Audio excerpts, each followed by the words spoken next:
Psychology says people who don't have friends are usually misunderstood. Many people, the moment they see you're alone or don't have a lot of social connections, they quickly judge you. There must be something wrong.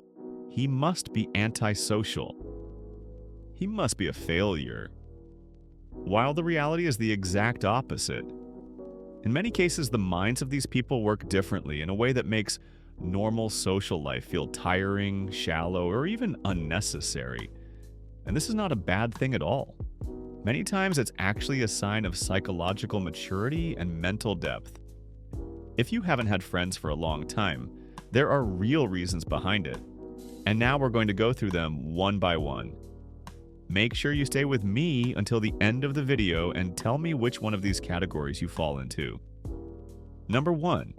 Your tolerance for fake people is 0. People who don't have friends are usually strangely sensitive to artificial behavior. What does that mean? It means they very quickly notice when someone is wearing a mask, pretending, or hiding something behind their words. Many people, just to avoid being alone, throw themselves into groups they don't even enjoy. But you're the opposite. You prefer to be completely alone rather than sit in a group full of shallow conversations and gossip.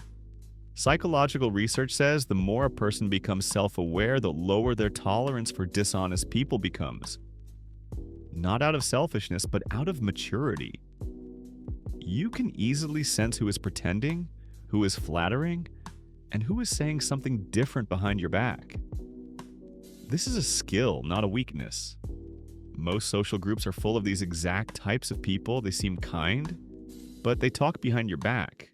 They seem friendly, but they lack depth. And your brain scans all these moments. So what happens? You keep your circle small so your peace doesn't get disturbed.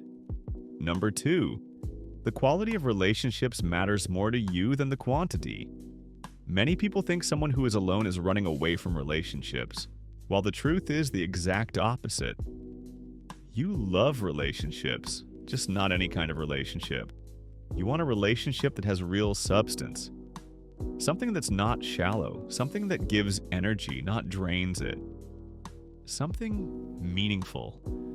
When you talk to someone, you look for depth. You can't sit and talk about the weather and what's up for hours. Not because you're arrogant, but because your mind is wired for conversations that actually mean something. You want to talk about the human mind, behaviors, goals, life philosophy, personal growth, human character. Topics that only have a surface layer exhaust you, maybe even irritate you. And because deep connections naturally happen very rarely, many times you wait, alone, until someone shows up who is actually worth getting close to. Number 3, your brain uses more energy during socializing. There's a very important point. Some people have a more sensitive nervous system. What does that mean? It means social interaction isn't something simple for them. The brain has a lot of work to do. Processing information, analyzing emotions, understanding the other person's intention, reading body language, feeling the energy of the conversation. While extroverts get recharged by socializing, you're the exact opposite. Every time you socialize, it feels like a part of your mental battery decreases. Afterwards, that you have to be alone to recharge again. Not because you don't like people, but because your brain consumes more energy. This isn't a weakness, it's a neurological trait. Research has even proven that more sensitive people have stronger empathy and deeper understanding. That's why their perception of the world is more detailed and complex. Number 4, your social dependency is low. Many people, without even realizing it, are dependent on groups. Their entertainment, peace, validation, and even identity come from being in groups. But you're different. You can entertain yourself. You can enjoy your own thoughts. You can be alone and feel like you have your own world. You don't need anyone for validation, motivation, or entertainment. This makes you seem quiet or emotionless from the outside, but in reality, you're very strong. The standards for becoming your friend are high. Not just anyone can enter your world. You let people into your life only if they truly deserve it. Number 5. Your past experiences made you cautious. Almost everyone who doesn't have friends shares something in common: a negative social experience, betrayal, being ignored, being changed at school, mistakes, trusting the wrong person, or even a family that didn't provide psychological safety. When trust breaks, the brain enters a protective state. It builds an invisible wall around itself, not because the person is bad, but because it doesn't want to be hurt again. That's why before trusting, you analyze, you evaluate people. You don't get close quickly. You don't allow just anyone into your world. And this is called a high trust threshold, meaning someone has to be above a certain level before you get close to them. So if today you feel more distant from others than ever, if sometimes you think why no one really understands you, or why relationships feel so difficult or meaningless, you don't need to label yourself. The reality is that many minds are built for high-quality solitude, not shallow interaction.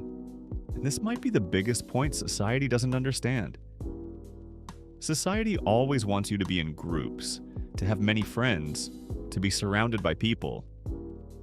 But science says something else. Sometimes people who are mentally stronger prefer to first find peace in their own world. People who have a deeper view don't become close easily because it matters who enters their mind and their world, not just filling an empty space. For that reason, if today you're alone, there's a possibility that you're doing exactly what your brain needs and what your personality dictates, not what society wants.